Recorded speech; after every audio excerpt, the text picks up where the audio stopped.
a escuchar a nuestro querido compañero, el doctor Santiago Moreno, presidente de segundo año de neurocirugía de la Universidad de Cartagena, eh, que nos va a hablar sobre una patología que es muy frecuente en neurocirugía y que desgraciadamente tiene muchos dulces y amargos, porque es muy agradable tratarla, verla, diagnosticarla, pero a pesar de todo lo que hagamos bien, no siempre vamos a obtener unos buenos resultados porque se pueden presentar algunos eventos adversos no deseados producto de la misma enfermedad, como es el vasoespasmo o la hidrocefalia. Entonces vamos a escuchar a nuestro querido compañero Santiago Moreno. Adelante, doctor Santiago. Gracias, profe. Bueno, muy buenas tardes para todos. Entonces, vamos a dar inicio al día de hoy. Este es el contenido propuesto para la charla. Como siempre, al momento de iniciar siempre se traba un poquito, pero bueno. Pues comenzar por el mito de las generalidades, epidemiología, pasando también por manifestaciones clínicas, teniendo en cuenta que también tenemos personal, pues no directamente relacionado con el área de neurocirugía, sino de medicina general, estudiantes e internos. Algo del manejo inicial, ayudas diagnósticas y hacer un poco énfasis en las complicaciones, específicamente en lo que antes lo metíamos todo en una bolsa que era el famoso vasoespasmo. Y finalmente dar unas conclusiones y pues abrir el micrófono para los participantes. Entonces, comenzando por la definición, pues la hemorragia subaracnoidea es aquel sangrado que está en el espacio subaracnoideo. Recordar que este espacio es un espacio real, está entre la pía madre y la aracnoides. Este espacio subaracnoideo, pues, se define, pues, su nombre lo adquiere porque, pues, en las disecciones post-mortem pareciera que tuviera como las patas de una araña o las de la araña que forman las arañas. Recordar que en este espacio principalmente está cursando o está viajando el líquido cefalorraquídeo, pero también están viajando los grandes vasos, tanto arteriales como venosos. Entonces, todo sangrado en este espacio pues va a provocar o se va a nombrar como hemorragia subaracnoidea. Comenzando por las generalidades, es una pregunta en la que uno cae muy fácil en un examen de pregrado o de especialización. Es la principal causa de la hemorragia subaracnoidea, es el trauma. Hoy vamos a hablar de la no traumática, o sea, de la espontánea. Esta hemorragia subaracnoidea espontánea corresponde hasta un 5 o 10% de todos los ataques cerebrovasculares. No hay que ver el ataque cerebrovascular, el ACV, solamente como la parte isquémica. El ACV engloba a ambos, tanto hemorrágico, como lo hemos visto en las anteriores exposiciones, como el isquémico. Bueno, la espontánea, como les había dicho, que es la que vamos a trabajar el día de hoy, principalmente se da hasta en un 85% de las veces por rupturas de aneurismas cerebrales. No necesariamente todos deben estar, o todos los pacientes deben estar haciendo actividades que aumenten la frecuencia cardíaca, la presión arterial, como la actividad, como ejercicio intenso. Incluso hasta un 30% de los pacientes pueden tener una hemorragia subaracnoidea cuando están durmiendo. Hay unos, digamos, un paciente clásico está entre los 55 y 60 años, normalmente son mujeres. Sin embargo, esta patología puede encontrarse en personas también muy jóvenes, sobre todo asociada a consumo de sustancias simpático-miméticas, sobre todo pues de carácter recreativo, como lo vemos en nuestro medio con la cocaína, por ejemplo.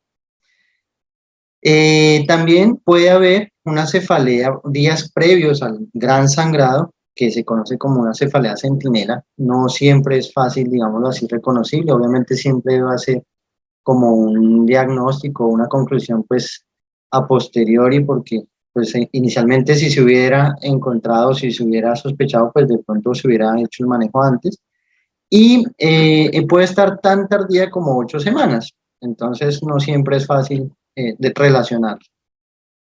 ¿Qué es importante aquí? Miren los valores, hasta un 30% de los pacientes con esta patología mueren antes de llegar al hospital. O sea, es una patología que puede ser que tiene una alta tasa de mortalidad y como vamos a ver más adelante, bueno, ahí está, hasta un 30% también van a tener alta morbilidad, porque los pacientes pueden quedar con una grave discapacidad entre moderado y severo. Entonces es una enfermedad con alta morbimortalidad. Y el resangrado, lo resalto aquí, es la principal causa de morbimortalidad en las primeras horas, principalmente. ¿Qué es un aneurisma cerebral? Pues es una parte de una arteria que principalmente donde se divide, ya sea en una bifurcación o en una trifurcación, pues va a tener una pared que va a estar debilitada porque, como vemos en la gráfica, esta parte que es una, digamos, una esquema que está mostrando una pared arterial normal con sus tres grandes capas, la adventicia, la capa media muscular y la íntima o el endotelio, pues está completa. Mientras que en la pared de un aneurisma vemos que esta capa media o no va a existir o va a ser muy delgada. Esto hace que tanto la lámina o la porción endotelial como la adventicia pues sean las únicas que van a cubrir esta parte de la arteria y por grandes flujos sanguíneos dentro del aneurisma pues pueden tener sitios más débiles por los cuales se puede romper. No necesariamente tener aneurisma significa que va a tener una hemorragia subaracnoidea. Eso debe ser claro. Para eso existen escalas de riesgo, pero pues digámoslo, sí es digamos, un signo como de atención que nosotros debemos poner en el paciente.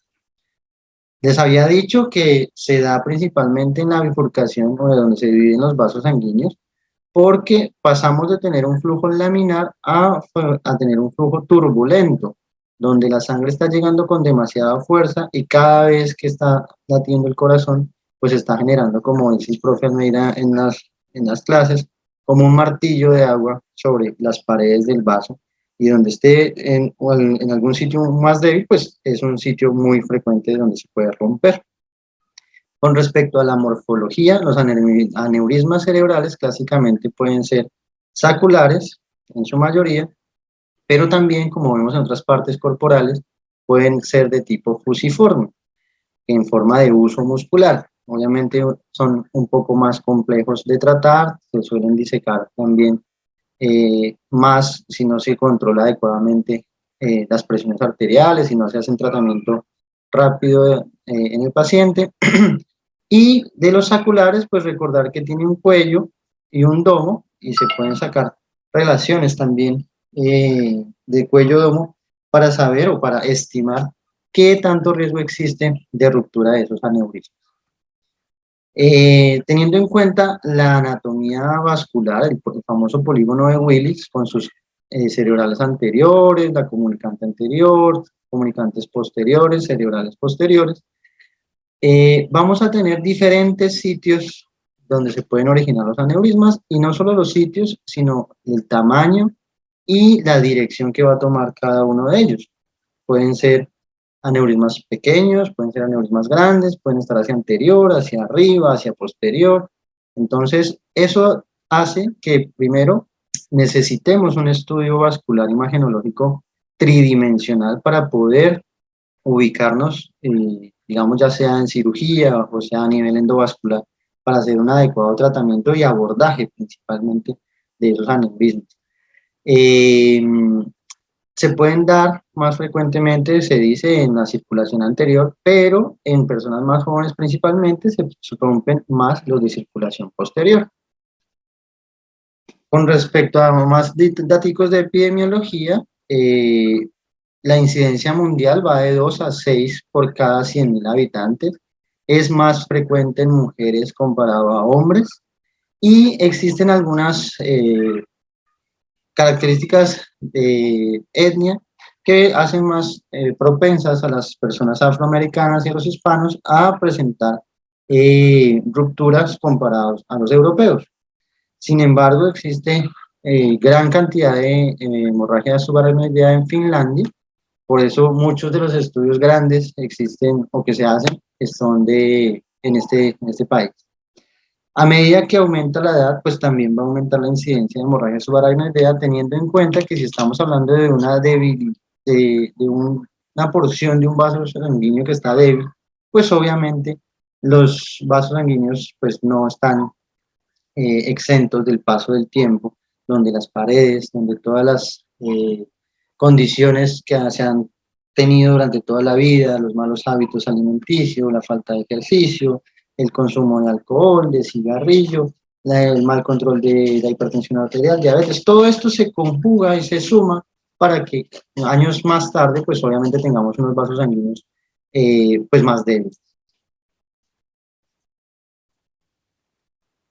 Bueno, ya les había dicho esta estadística, hasta un 85% de los casos se encuentra un aneurisma roto, sin embargo, no siempre se encuentra la fuente de sangrado y algunas otras causas de hemorragia subaracnoidea, que es menos frecuente, pero también hay que tenerlas en cuenta, sobre todo cuando los cuadros no son típicos como se los he venido nombrando, pues hay que tener en cuenta las malformaciones arteriovenosas, los tumores que también pueden sangrar, algún tipo de coagulopatía o alteraciones de la pared vascular, principalmente asociados con enfermedades genéticas del colágeno, ya sea el síndrome de Marfan, también Ehlers-Danlos o enfermedades genéticas como la poliquistosis renal autosómica dominante, por ejemplo.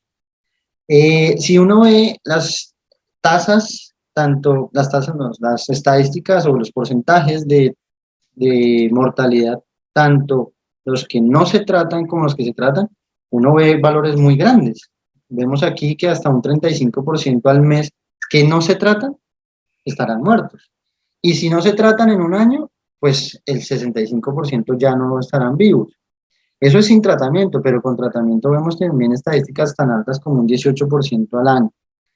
Ya les había dicho que en las primeras 24 horas es muy importante pues vigilar al paciente y controlarlo porque la mayor cantidad de muertes se da es por resangrado y se da principalmente en las primeras horas del evento. Existen pues factores de riesgo que ya hemos nombrado algunos, que pues obviamente hay unos que no se pueden modificar, como la edad, pues, el sexo femenino, que usted ya haya tenido una hemorragia subaracnoidea, que usted justo esté en una familia donde hayan varios familiares con aneurismas cerebrales, pues que sea el finlandés, pues son cosas que uno no lo puede modificar. Pero aquí quiero hacer énfasis en que los factores modificables son fundamentales, sobre todo para nosotros como médicos, y pues para el personal médico general, porque la hemorragia subaracnoidea, digamos así, el tratamiento o el enfoque de la hemorragia subaracnoidea comienza desde acá. Cuando el médico general hace el control de hipertensión, cuando va a dar sus recomendaciones para dejar de fumar, de evitar el consumo de alcohol, ya estamos impactando en el manejo y en el enfoque de la hemorragia subaracnoidea. Obviamente ya hemos hablado de los simpático-miméticos y otros que ya vamos a hablar a través de la charla. Aquí tener en cuenta el tamaño, cuando ya se tienen estudios imagenológicos, de 7 milímetros se ha dicho que aneurismas más grandes de 7 milímetros tienen mucho más riesgo de ruptura que los más pequeños. Dentro de las manifestaciones clínicas vamos a tener, pues digamos, unos criterios que son los criterios de Ottawa, que nos van a ser muy llamativos para cuando estemos haciendo la historia clínica, al menos sospechar la hemorragia subaracnoidea, no dejarlo como una migraña, como esto es un dolor de cabeza por tensional, sino que le deben prender una alarma al médico general para solicitar una imagen principalmente y estudiarla. Esa cefalea que es de inicio súbito intenso es el síntoma más frecuente, hasta un 97% de los casos, y clásicamente se describe como el peor dolor de cabeza de la vida. De ahí para allá, esto es un abanico de posibilidades. Pueden tener muchas otras manifestaciones, desde náuseas, fotofobia, alteración de la conciencia, o incluso pueden llegar pacientes muy comprometidos en coma. También pueden tener rigidez nucal o cervicalgia. Todo eso nos va a servir a nosotros para el enfoque del paciente. Entonces, hay que preguntar esto, porque el paciente básicamente lo que va a decir es tengo dolor de cabeza, pero hay que ahondar un poco más. Sin embargo, al examen físico no es infrecuente que sea normal. Entonces, también hace que las cosas sean un poco más complejas. Ya hemos hablado que pueden haber alteraciones de la conciencia, Sin embargo, siempre hay que evaluar cómo está el paciente al momento de la observación. Hay que hacer fondo de ojo, recordar que es una herramienta que tenemos a la mano, que es fácil, económica, que la podemos hacer en cualquier parte pues, de Colombia, de la ciudad, del mundo. Solamente es tener el oftalmoscopio y haber hecho algunas prácticas, y entre más se haga, pues más habilidad se va adquiriendo. Hay un síndrome o un hallazgo clásico que es la hemorragia intravítrea, que es el síndrome de Pearson. Y pues como les había dicho, esto es un abanico de posibilidades donde pueden haber signos meningios, déficit focal o pues incluso coma. Cuando tenemos un paciente así, pues obviamente una vez estabilizado hay que realizar una imagen, y todo paciente en el servicio de urgencias pues uno debe iniciar con un estudio tomográfico sin contraste. Hay patrones clásicos como el que les estoy mostrando. En un corte axial vemos en forma de estrella de David, dicen los libros, o en alas de mariposa, pero lo importante es que identifiquemos que esa sangre no está intraparenquimatosa, sino está bañando los surcos y las fisuras, entonces, o las cisternas. Entonces, eso es el espacio subaracnoideo.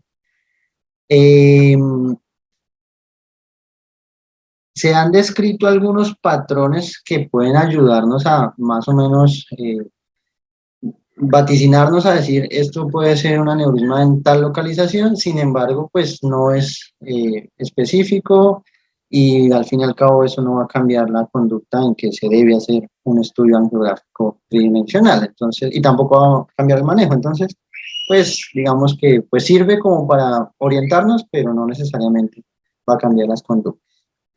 Es por eso que pues, se dice clásicamente que cuando hay un aneurisma de la comunicante anterior, pues el sangrado va a ser interhemisférico anterior, que si es de la cerebral media va a ser en la fisura de Silvio, o si es de circulación posterior puede bañar las cisternas prepontinas, el foramen magno, el cuarto ventrículo, pero no exclusivamente.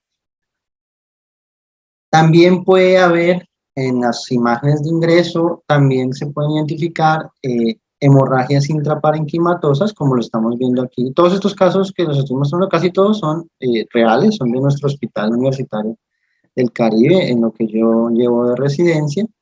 Esto es un hematoma intraparenquimatoso frontal derecho principalmente, pero vemos que también hay contralateral y hay un gran edema perilesional. Puede haber hemorragia intraventricular, y es importante identificar desde el inicio si existen signos de ventriculomegalia o pues de hidrocefalia. Dentro de los estudios ya para identificar si la sospecha ya se hizo, ya tengo el diagnóstico de hemorragia subaracnoidea, el paso a seguir es saber dónde fue la causa del sangrado, pues puede ser una alternativa la angiotomografía de cráneo, ojalá con una reconstrucción tridimensional. Es buena, no vamos a decir que no, sin embargo no es el gol estándar. Es mejor para aneurismas más grandes, entre más grandes pues se van a visualizar mejor, pero para aneurismas pequeños puede pasar como un estudio normal y no necesariamente pues ser así, o sea, un falso negativo. La sensibilidad y especificidad las tenemos ahí, no son malas, pero pues como les decía, dependemos del tamaño. Esto sí ya sacado de internet, si no estoy mal, donde vemos en una angiotomografía, vemos como viene el vaso sanguíneo y vemos el aneurisma como llena a través del medio de contraste. ¿Pueden usarse otras alternativas imagenológicas? Sí, la resonancia cerebral puede ser una alternativa, sobre todo en pacientes que no han tenido un cuadro clásico, o más bien se ha hecho una resonancia no pensando en hemorragia subaracnoidea, no en aneurisma, pero se encuentra de manera incidental, como fue este caso que tuvimos en el universitario.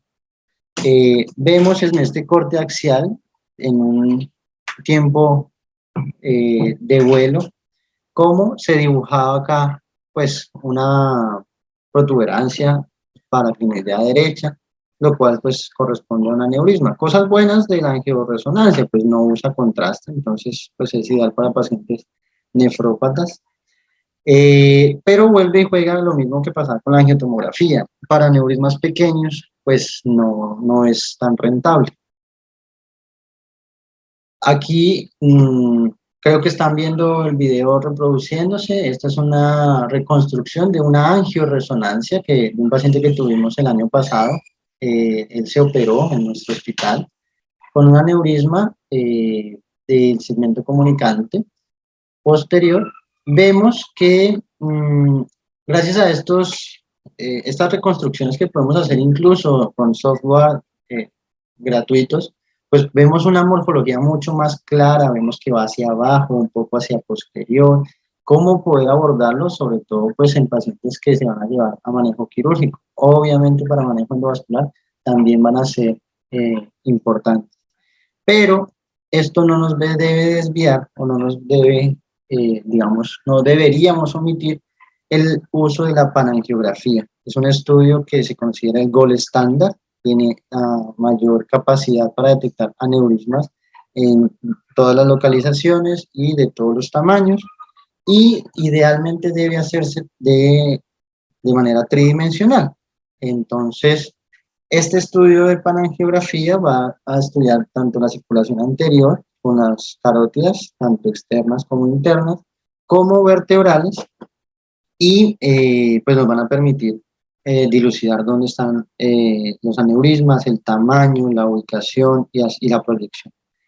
¿Puede ser negativa? Claro que sí. ¿En qué casos? Pueden ser también hasta un 15% de los casos, ya sea por mala proyección, porque ese aneurisma esté trombosado, entonces no permite el llenado con el medio de contraste, porque haya un vasoespasmo severo, que tampoco permita que el medio de contraste llene el aneurisma de manera adecuada.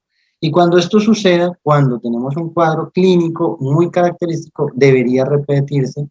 No es, de lo que leí no está totalmente claro si a la semana, si a las 2 semanas o incluso a las 3 semanas.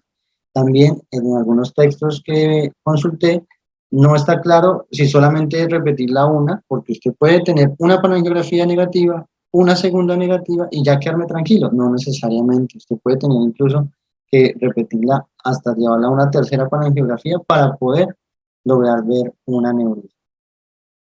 Les estoy mostrando aquí un videito pequeño de un aneurisma que tuve en el primer mes de residencia. Este paciente ya tenía 2 panangiografías, pero bidimensionales de otra institución, donde se reportaba con homonormal. Gracias pues al comentario de uno de los neurocirujanos, fue muy insistente en que no cuadraba la clínica y las imágenes con el sitio del sangrado, y se hizo una tridimensional y efectivamente se encontró una aneurisma disecante en la vertebral izquierda. Se hizo manejo endovascular después de muchas trabas con la EPS. Eso es en el caso, o lo que hemos hablado, en el caso clásico, el paciente clásico, la clínica clásica y la tomografía positiva. Pero ¿qué hacer cuando la tomografía es negativa? O sea, no veo hemorragia subaracnoidea, pero el paciente es muy sospechoso de la patología. Una alternativa es la punción lumbar.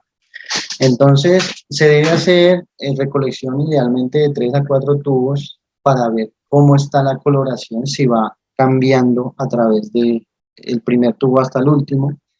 Esto es la xantocromía, que se nombra acá, que puede ser positiva incluso desde las 2 primeras horas del sangrado hasta 12 horas, que ya en todos los pacientes debería ser positiva. Y también se puede calcular la cantidad de glóbulos rojos en porcentaje, tanto de glóbulos rojos crenados como frescos.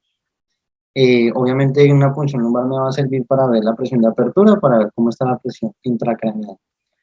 Esto es un hallazgo macroscópico, un líquido cefalorraquídeo normal, clásicamente conocido como cristal roca, y un líquido xantocrómico más amarillento. Esto es producto de los metabolitos del grupo E. Cuando ya tenemos el diagnóstico de hemorragia subaracnoidea, pues existen escalas tanto clínicas como tomográficas para algunos desenlaces. Este es una de ellas, el Hanan Hest. Realmente y personalmente no me gusta porque es subjetivo con respecto al dolor. El dolor lo clasifican ellos como leve o severo, y posiblemente lo que para mí me duela mucho, de pronto para el otro no. Entonces por eso no soy muy amigo de ella, pero pues hay que reconocerla. También evalúa si hay o no algún grado de déficit, ya sea leve o moderado, o si el paciente está en coma. Cada uno de esos grados pues va a tener mayor probabilidad de muerte a posterior, a 30 días o más tiempo. Mientras que la Federación Mundial de Sociedades de Neurocirugía, la WFNS, creó una estrategia que es más objetiva. A mi parecer es mejor porque evalúa el Glasgow y si hay o no un déficit neurológico. Entonces, tenemos 5 grados. El primero, en un Glasgow 15 sin déficit. 2 y 3 son el mismo Glasgow, pero los diferencian en que el 2, el grado 2, no tiene déficit neurológico y el grado 3 sí. Grado 4 y 5 ya no se mira si hay o no déficit, sino solamente el Glasgow. Entonces, esto hace que esta escala sea un poco más objetiva y pues también es otra alternativa que debemos hacer. Con respecto a las escalas tomográficas, entonces ya en los 80, el doctor Fisher creó esta escala para evaluar el riesgo de vasoespasmo angiográfico o angiográfico. Lo curioso es que a pesar de ser 4 grados y ser una escala, o sea, se supone que el grado 1 debe ser menor al grado 2, cuando se evaluaron los resultados, pues curiosamente el grado 3 tenía mayor riesgo de vasoespasmo comparado al grado 4. Entonces, por eso fue muy criticada en su momento. Y esta evalúa el grosor del sangrado en cortes coronales y si hay o no hemorragia intraventricular. En 2001, la doctora Jennifer Frontera modifica esta escala de Fisher y ya mete si hay o no hemorragia intraventricular y también combina con la capa de ese sangrado. Los divide en básicamente 4 grupos, los de capa delgada y los de capa gruesa, y si hay o no hemorragia intraventricular. Curioso, y a esto tenemos que tenerlo en cuenta y muchas veces no lo sabemos. Yo sinceramente no lo conocía antes de hacer la revisión que hemos hecho en los clubes de revista. El Fisher modificado evalúa el riesgo de vasoespasmo, pero clínico. Entonces, una herramienta que es el Fisher original, por así decirlo, es para vasoespasmo radiológico, que puede encontrarse hasta en un 70% de los pacientes, mientras que el Fisher modificado es para vasoespasmo sintomático, que puede encontrarse en un grado 4 hasta en un casi 40% de los pacientes. Y ya entrando a la parte, digamos, del vasoespasmo, pues realmente vasoespasmo es uno de las tantas complicaciones que pueden haber con la hemorragia subaracnoidea. Clásicamente, pues vamos a tener unas que pueden darse en cualquier momento, pero en los libros y los textos uno casi que lo lee como en un continuum, pero realmente el resangrado puede estar desde el principio o puede ser también posterior, lo mismo que hidrocefalia. No nos cuenta, no, la hidrocefalia siempre es crónica y no necesariamente, puede ser también agudo. Estas son las principales complicaciones, vamos a ir viendo algunas de ellas. Entonces el resangrado, ya hemos hablado, se da primero en las primeras 24 horas principalmente, sobre todo en las primeras 6 horas. Tiene alta morbimortalidad, llegando casi hasta un 70% de los casos. Hay factores de riesgo, entonces cuando hay una presión arterial sistólica mayor a 160 hay mayor riesgo de resangrado, por eso dentro de las medidas pues está el control de la presión arterial. Que llegue el paciente muy deteriorado desde el ingreso, pues es un factor de riesgo para un resangrado. Que también tenga hemorragia intraventricular o intraparenquimatosa, también hace que sea más riesgoso que vuelva a sangrar, o que sean aneurismas bastante grandes, mayores a 1 centímetro. Dentro de las estrategias, pues existe el aseguramiento quirúrgico con clips, o el manejo endovascular para los aneurismos. Digamos que esa es la medida que más impacta para disminuir el riesgo de resangrado. Sin embargo, pues una vez se produce, pues es difícil ya, digamos, retroceder o impactar en el pronóstico de este paciente. Dentro de las alternativas que se tienen, pues digamos que están los antifibrinolíticos, como el ácido tranexámico. Sin embargo, pues lo que se ha visto es que, listo, disminuye el riesgo de nuevas hemorragias, pero no reduce ni el riesgo de malos resultados, ni de muerte, ni estado vegetativo, ni de discapacidad grave. Entonces es por eso que algunos autores o pues en algunos centros no se usa de rutina. Otra de las complicaciones es la hidrocefalia, ya les había dicho, puede ser tanto crónica como aguda, pueden generar síndromes de hipertensión endocraniana, que pueden requerir incluso manejo primero de la hidrocefalia y después del aneurisma. Se diagnostica mediante imágenes básicas como de tomografía simple y pueden llegar a requerir una derivación ventricular externa de manera urgente. Algunos pacientes se requiere pues, llevar a procedimiento quirúrgico y algunos de ellos se vuelven dependientes de las ventriculostomías, por lo cual requieren hasta un 30% una derivación ventricular, ya sea pues, por ejemplo, a peritoneo o al corazón. Este que están viendo o que vieron en el video, pues es un paciente que tuvimos que hizo una hidrocefalia crónica, ya vieron que tenía clips de manejo endovascular y por la hidrocefalia fue necesario derivar. Aquí uno dice, bueno, pero sistémico puede ser todo. Es que realmente esta es una enfermedad sistémica. La hemorragia subaracnoidea afecta a todos los sistemas corporales. Vemos que hay alteración a nivel pulmonar, los pacientes pueden hacer edema pulmonar o incluso dentro de las terapias que nosotros usamos pueden provocarse edema pulmonar, puede haber síndrome de dificultad respiratoria agudo, puede haber incluso hallazgos electrocardiográficos clásicos de hemorragia subaracnoidea, como una T picuda, depresión del ST, QT prolongados, pueden haber arritmias. Es muy frecuente los trastornos hidroelectrolíticos, principalmente el sodio, aunque el potasio también se puede ver afectado. Pueden haber secreción inadecuada de hormona antidiurética, cerebro perdedor de sal. Muchas consecuencias de la misma patología. Incluso puede ser la hemorragia subaracnoidea una causa de síndrome febril. Entonces también hay que tenerlo en cuenta.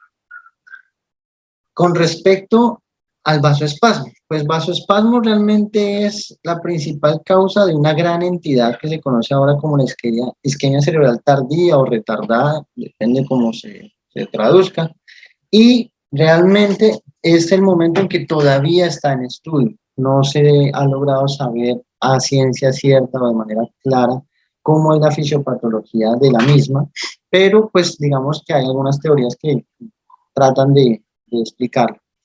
Se relaciona en que entre mayor cantidad de sangre haya en las cisternas, en los ventrículos, pues mayor va a ser esta isquemia cerebral tardía. Va a comprometer como tal la autorregulación cerebral y dentro de las estrategias para explicar por qué se produce, pues puede ser por despolarización cortical, que no solamente es donde se produce el sangrado, sino puede ser difuso. Pueden haber microtrombosis que altera también la circulación microarterial. Esto producir paso de sangre al espacio intersticial, de agua, de calcio, todo esto activar todas las cascadas de muerte celular programada, con ello inflamación y también de por sí los mismos metabolitos del grupo M pueden provocar disminución del tamaño de los vasos sanguíneos, que se conoce como vasoespasmo, y esto genera también isquemia cerebral.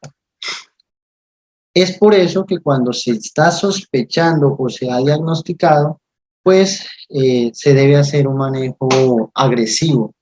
¿Cómo? Por ejemplo, dentro de las estrategias existe el manejo de la presión arterial, ya se puede incluso llegar hasta 220. Eso siempre y cuando ya el aneurisma esté asegurado. Se ha visto que los pacientes más jóvenes y los fumadores pueden tener más riesgo de isquemia cerebral tardía. ¿Cómo comienza uno a sospecharla?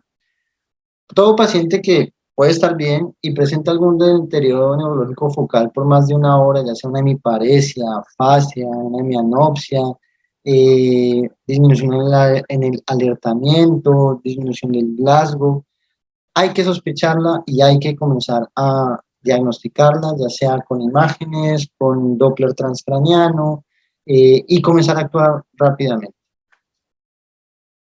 Este es sacado del Continuum de Cuidado Neurocrítico del año pasado. Es una imagen que esquematiza más o menos los procesos que se vienen dando cuando tenemos un momento, perdón, un lugar donde se rompe, pues obviamente la activación plaquetaria se va a dar, perdón, pero puede también haber extravasación de esas plaquetas y todos sus metabolitos al espacio extravascular.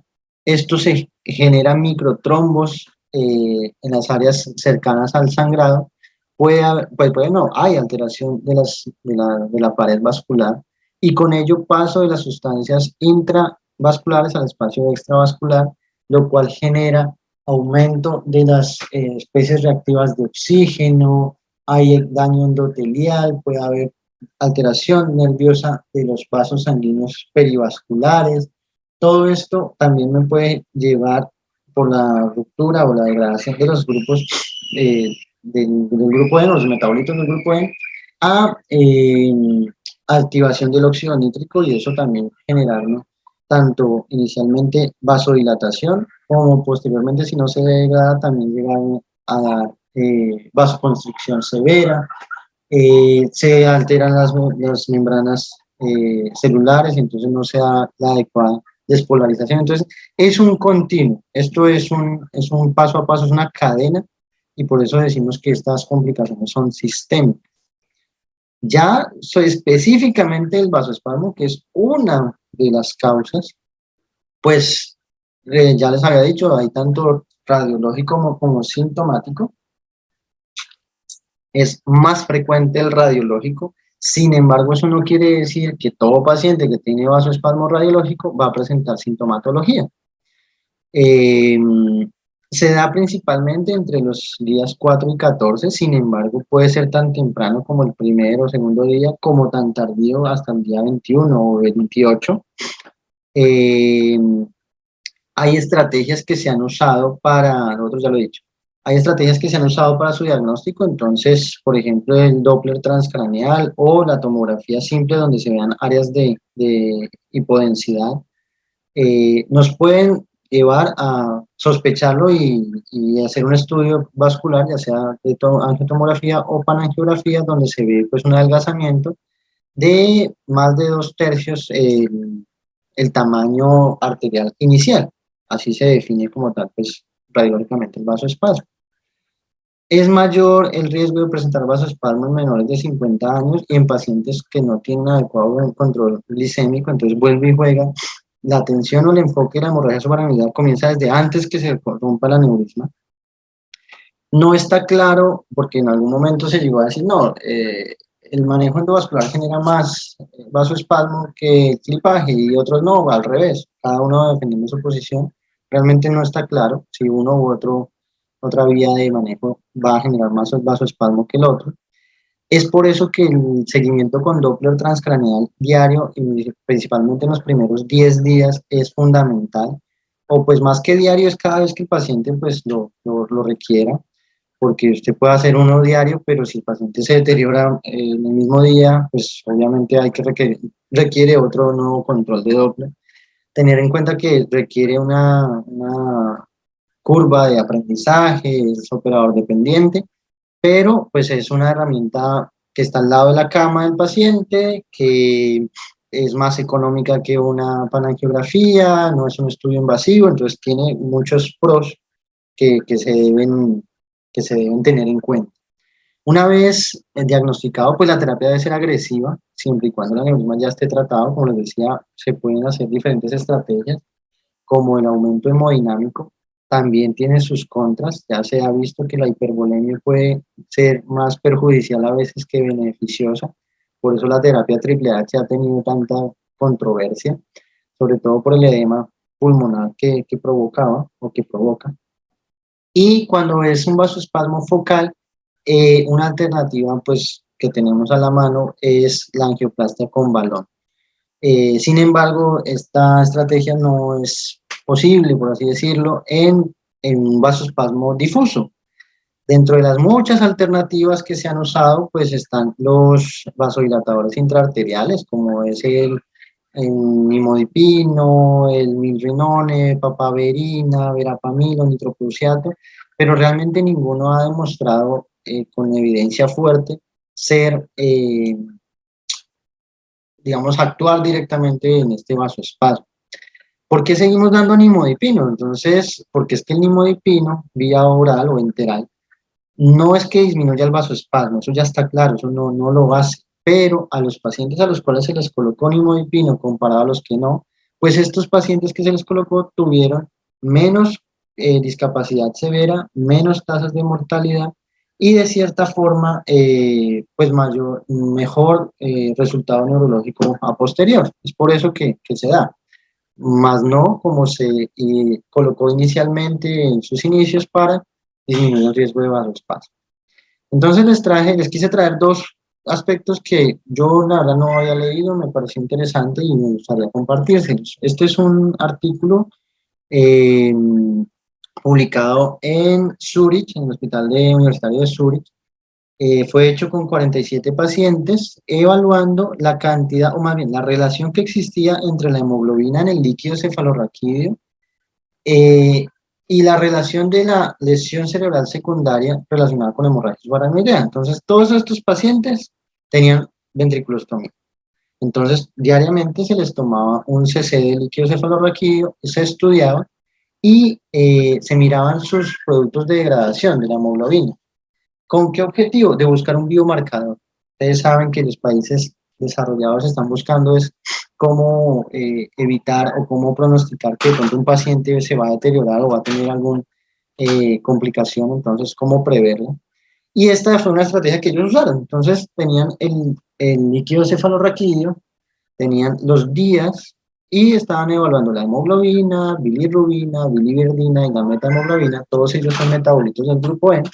Y lo que destaco yo de este artículo es que miren cómo comienza a subir desde el día 4, como ya nos habían enseñado antes, y desde el día 10 comienzan a reducir estos valores. Entonces, digamos que puede ser una estrategia para ver qué tanta cantidad de estos metabolitos se puede relacionar con la probabilidad o la tasa de vasoespasmo que va a hacer el paciente.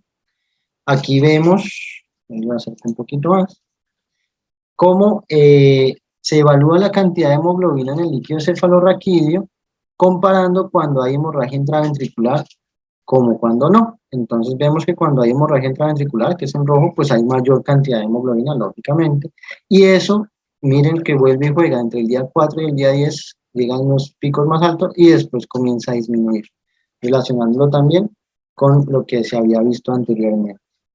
Eh, esta gráfica me pareció interesante, entonces cuando sale la sangre, pues obviamente los eritrocitos se van a destruir por eritrocitólisis, van a salir los tetrámeros de hemoglobina que ellos se van a romper y se van a dimerizar.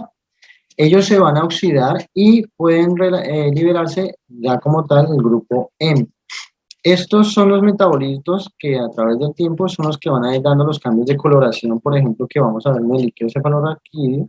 Obviamente, al ser un producto de degradación, al ser un producto que no está donde debe estar, por lo que fue pues, algo no zoológico, pues va a haber una cascada proinflamatoria con macrófagos, por ejemplo, que van a hacer la acción pues, de eliminar estos eritrocitos no funcionales y también van a generar productos de degradación como la bilirrubina y la biliverdina. Aquí nuevamente, pues los valores, y vemos que el valor más alto es de la hemoglobina. Entonces, por eso es que ellos proponen el cálculo, la medición de la hemoglobina en el líquido cefalorraquídeo como un biomarcador para vasoespasmo. Y se aventuran aquí a dar perdón, no sé qué aquí a dar una relación con la escala de Glasgow, de resultados de Glasgow extendida, teniendo en cuenta que 1 es los pacientes que fallecen y 8 son los que tienen buena probabilidad de recuperación o los que se recuperan bien. Y vemos que los que tienen hemorragia intraventricular tienen un GOS extendido mayor comparado a los que no la tienen. Y estos también se relacionan con mayor cantidad de hemoglobina en el líquido cefalorraquídeo.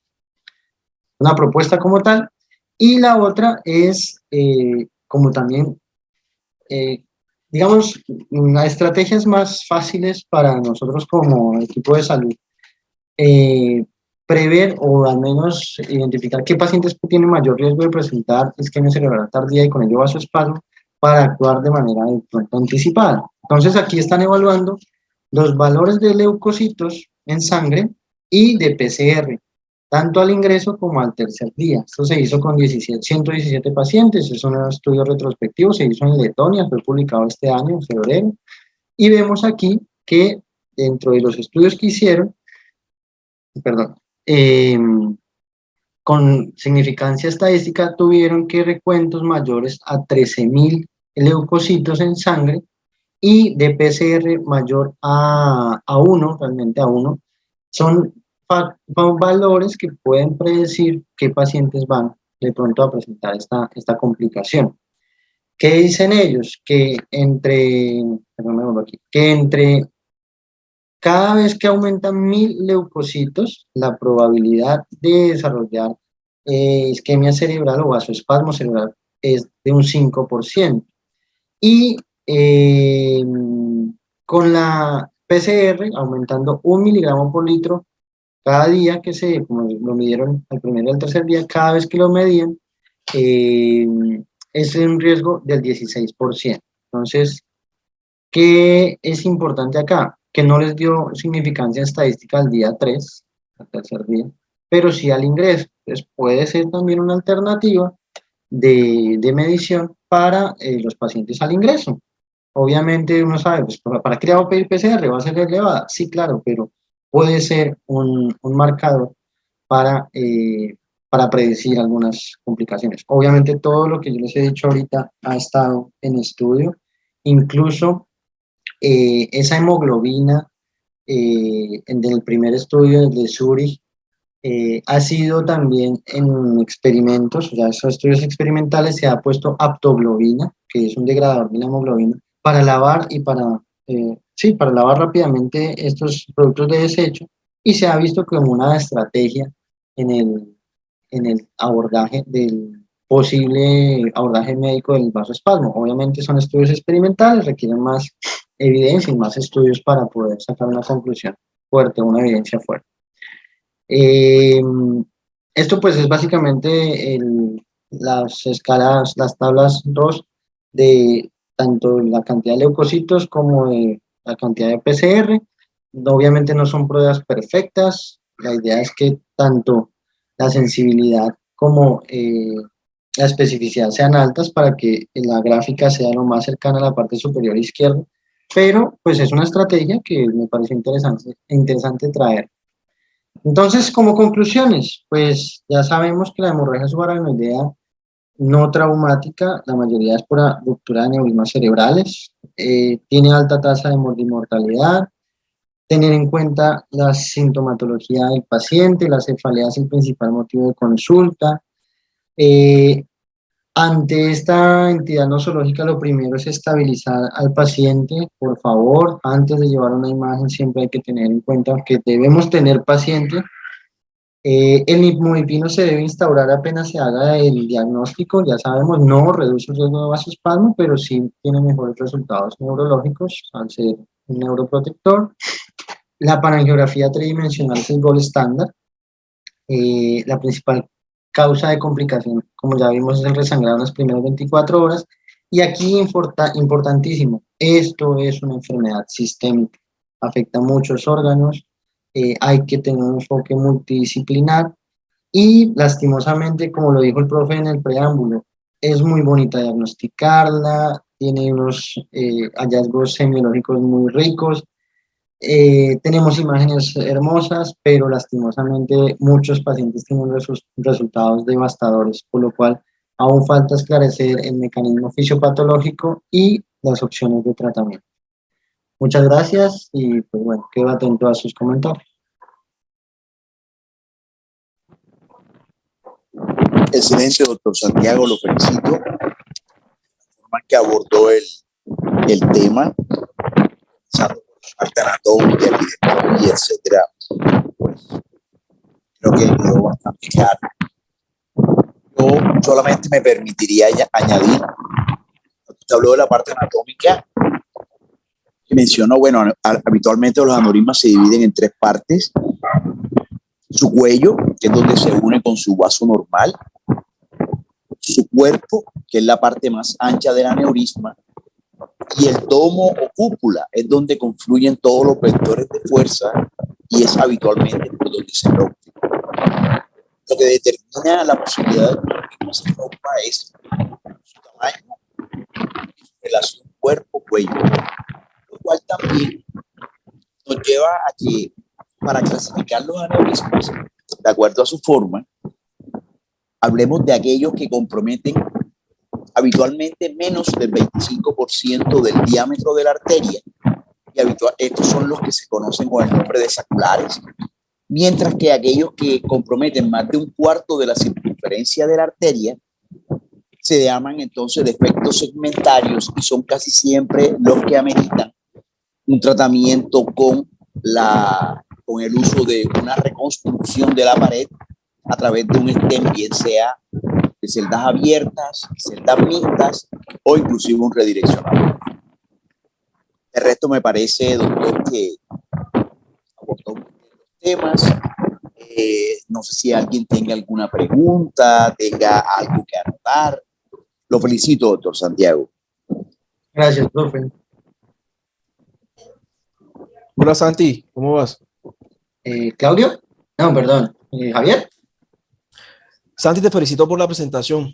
Gracias. Fue muy buena y realmente muy académica sobre todo para los participantes que no hacen parte del área neuroquirúrgico. Simplemente voy a hacer 4 aportaciones.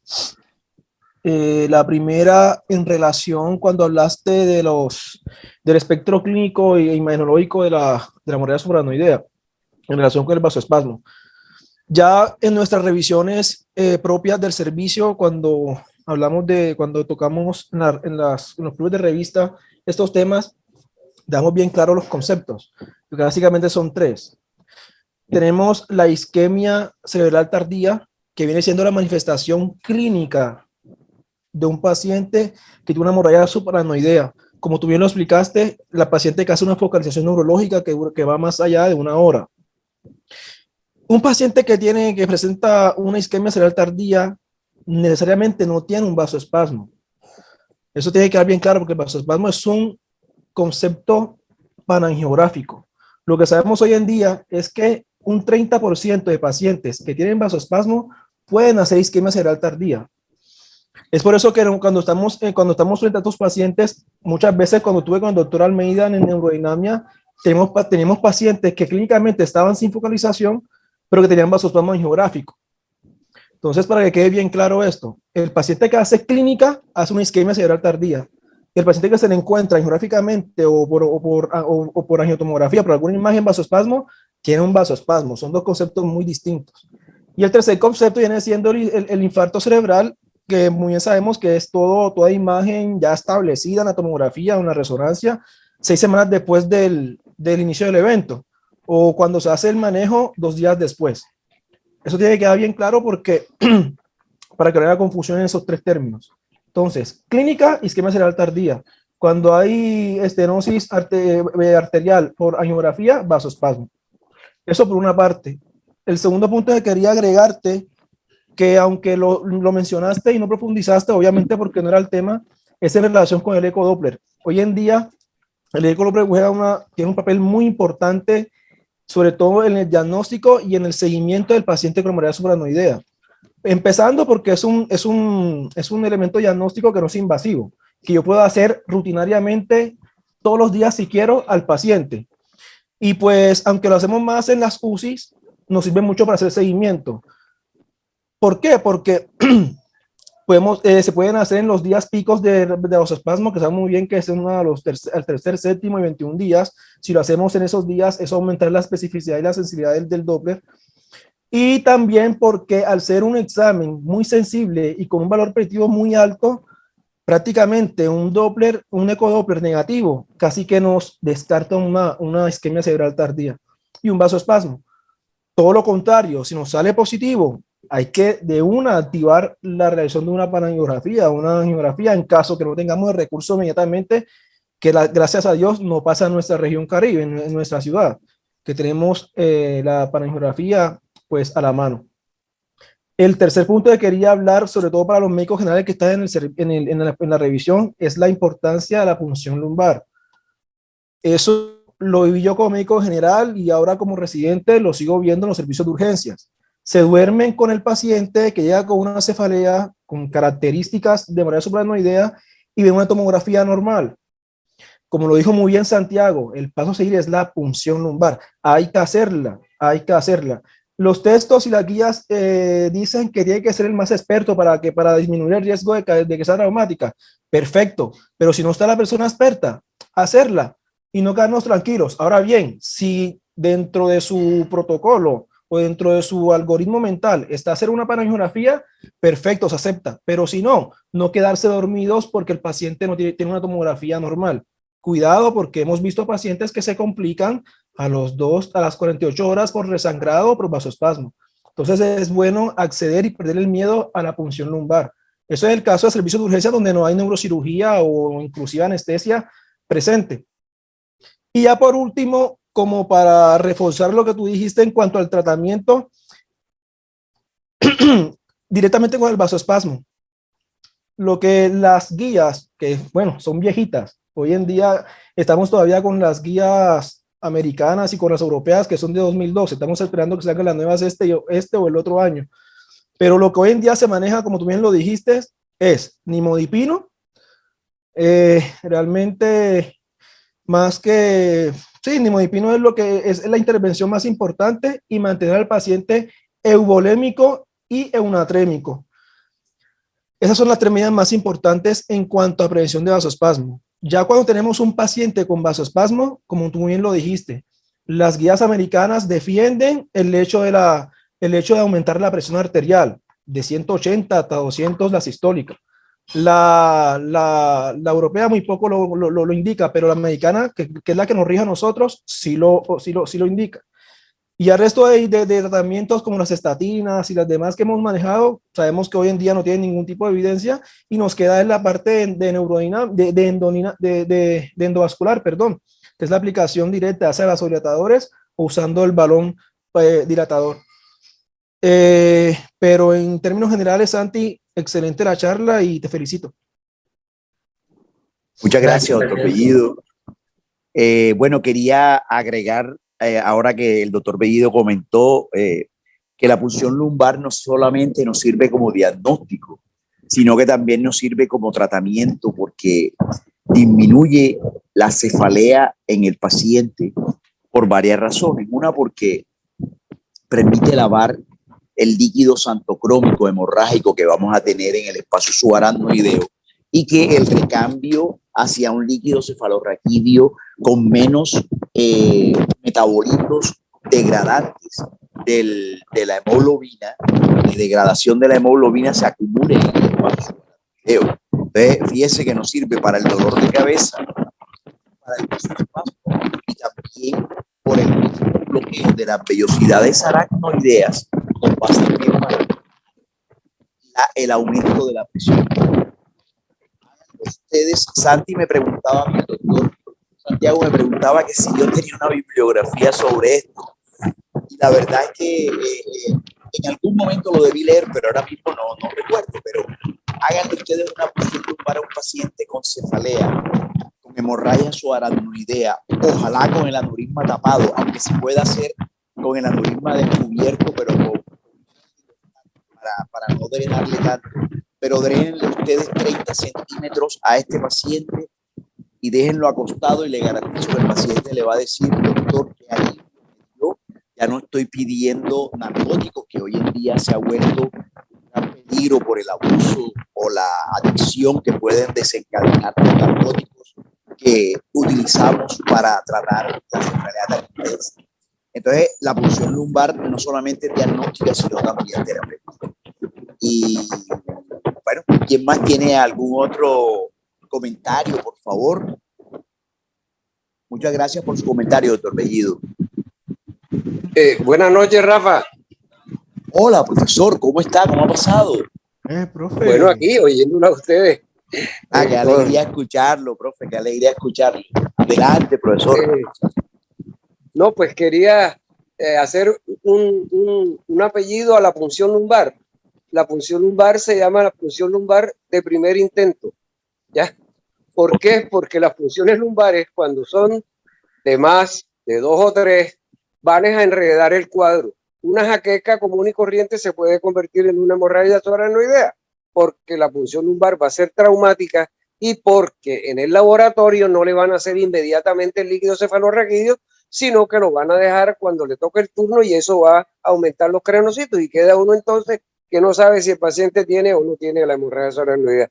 De manera pues que es importante la pericia en el diagnóstico de la hemorragia subaracnoidea de la punción, porque una punción traumática lo que puede es confundir mucho más el diagnóstico. Eso. Segundo, esa pregunta sí ya es directo para el doctor Almeida. ¿Qué hay de hemorragia subaracnoidea y COVID? ¿Hay algo, algún estudio, alguna anotación, alguna observación al respecto?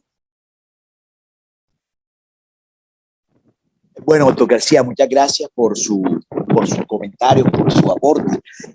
Profe, en realidad, con respecto a la presencia de aneurismas, no se ha encontrado todavía. Usted sabe que apenas estamos entendiendo lo que es el COVID.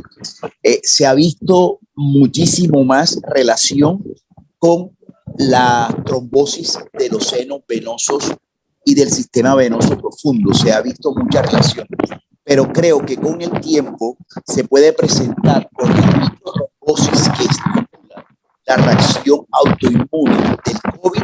Podemos observar una mayor presencia de COVID, porque probablemente eso puede favorecer el daño de la capa media, como sucede con otras enfermedades, y más adelante se están haciendo sabe de que muchas cosas... Sí, no, te hacía la pregunta no relacionada con aneurismas directamente, sino en general, ¿no? La presencia, sabemos pues que hay hemorragias subaracnoideas que no son atribuibles a ruptura de aneurisma, y preguntaba si habían encontrado alguna relación entre COVID y hemorragia subaracnoidea no aneurismática, ¿no?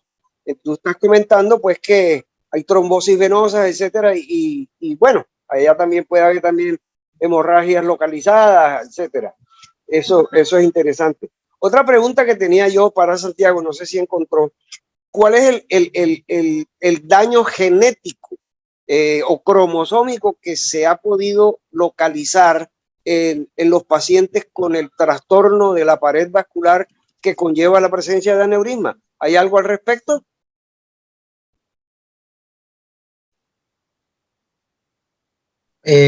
Profe, como tal, el análisis genético sería más para las hereditarias, poliquistosis renal autosómica dominante o Ehlers-Danlos, pero que yo sepa algún gen específico, la verdad no sabría decirle.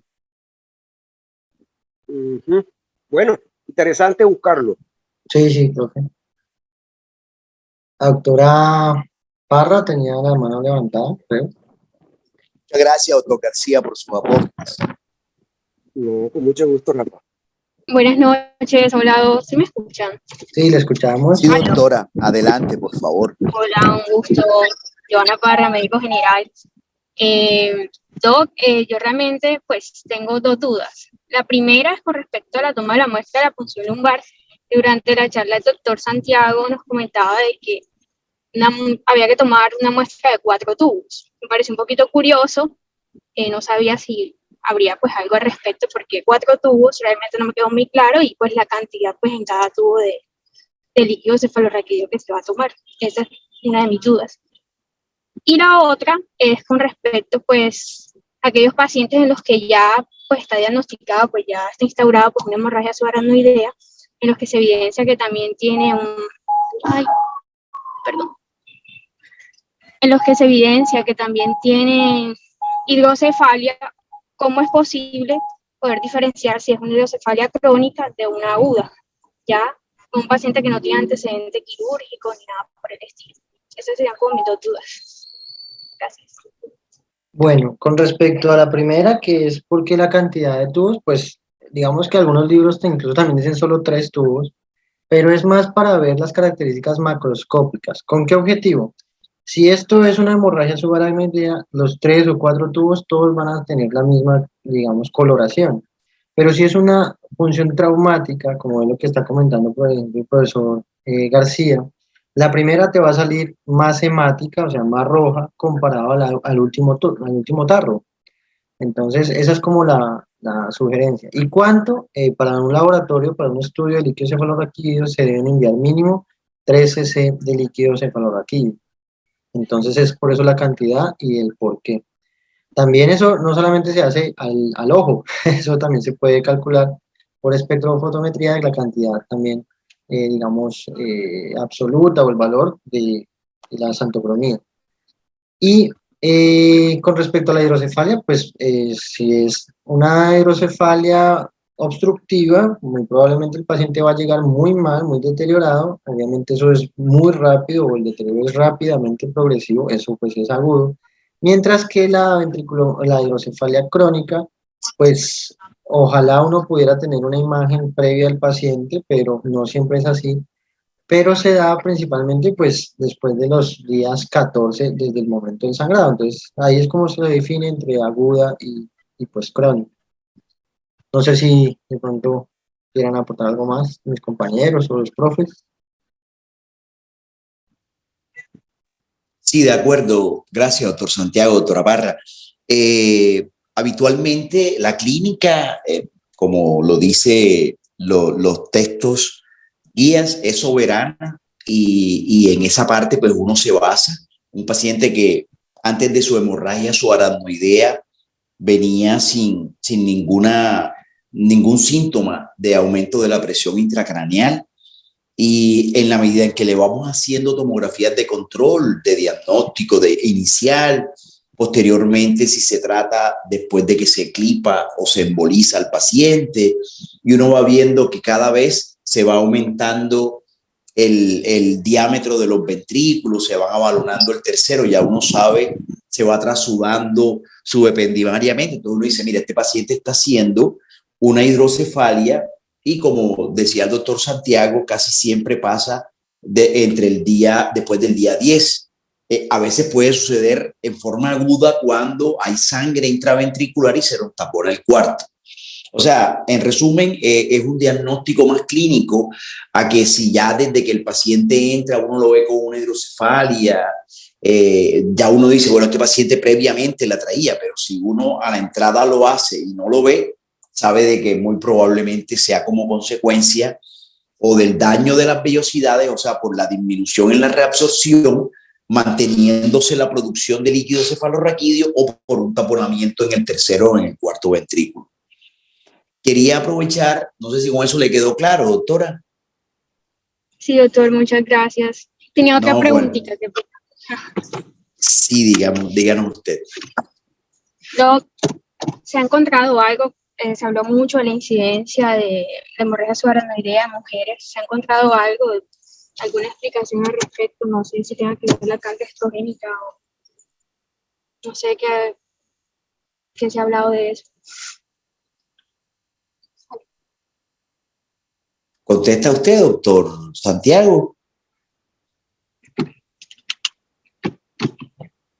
Por lo que es más frecuente en mujeres, sí, pero que yo haya, pues la verdad no lo leí para el día de hoy, sobre la como tal, sí, porque es más frecuente en mujeres o en hombres. En realidad, doctora, si nosotros miramos, la diferencia es aproximadamente entre un 4 y un 6% con respecto a los varones. O sea, no es que marque mucho la diferencia, y sí se cree que más o menos entre la cuarta y quinta década de edad, por los cambios hormonales que la mujer comienza a presentar, tiene más propensión a presentar vasodilataciones y vasoconstricciones que pueden favorecer en un momento dado la presencia de dilataciones permanentes, que son los aneurismas cerebrales. Pero en realidad, Si vemos, no es un porcentaje significativo, en realidad no lo es. Y también hay que tener en cuenta que la población en este momento es más femenina que masculina. Entonces, no hay una causa clara como si la habría en el de Danlos, en el Marfan, en la poliquistosis, etcétera, etcétera, donde uno dice, mira, sí encuentro una correlación y es por esto y esto y esto. Yo también les quería, pues, aclarar que habitualmente lo que se hace cuando en la primera panangiografía da negativa, lo que se espera es que pase el día 14, pero desangrado, no 14 días después de hacerla. Habitualmente uno debe hacer el estudio angiográfico o la angiotomografía o imágenes tan bonitas como la angioresonancia que usted mostró, doctor Santiago. Lo debes hacer en el momento pues, inicial, en las primeras 48 horas idealmente, para poder definir su tratamiento o no del paciente. Y la siguiente uno no la debe hacer en el periodo ni de vasoespasmo ni hasta los 14 días, si la primera fue negativa. Solamente que no lo permita Dios el paciente haya tenido un resangrado. Entonces uno espera 14 días o por lo menos después del día 10, que es cuando es el pico máximo del vasoespasmo, para que la siguiente panangiografía te muestre lo que probablemente no hayas visto en la primera. Y uno debe estudiar en ese momento, de acuerdo a la tomografía, uno debe estudiar el área donde se vea mayor sangrado y probablemente tratar de buscar, ya uno comienza a buscar un poco más fino y comienza uno a buscar aneurisma en forma de ampolla de sangre, blister-like aneurism, o comienza uno a buscar aneurismas en el tronco de la basilar, en la pared posterior, que provocan un sangrado perimesencefálico que a veces se confunde con el sangrado perimesencefálico benigno por ruptura venosa. En fin, ya uno dice, mira, ya sé que no me voy a encontrar un comunicante posterior de 8 milímetros porque ese se ve desde el primer momento. Voy a buscar un poco más raro y un poco más en el área donde lo veo. Si después del 10º día que le realicemos la segunda no se encuentra, todavía, porque nosotros hemos encontrado y se encuentran fístulas que no siempre, como lo dijo el doctor Santiago, del 80 al 85% son aneurismas, del 8 al 9% pueden ser malformaciones y después vienen otras causas más como las fístulas que son, caramba, se me escapa ahora, bueno, las que están en la superficie, que están, son fístulas, bueno, ahora no me acuerdo, que están en el área cerca del espacio subaracnoideo, se rompen y lo producen. Entonces, hay que repetirle, uno prefiere repetirle el estudio en 3 meses. O sea, se hace una inicial, otra después del día 10 al 14 más o menos para que pase. Si todavía tiene vasoespasmo, prolonguémosla un poco más y si no, al tercer mes. Si al tercer mes no encontramos nada, o hay que cambiar al que le está haciendo la panangiografía o hay que pensar en que ya el paciente definitivamente fue un sangrado benigno y que no se le encontró nada más a este paciente.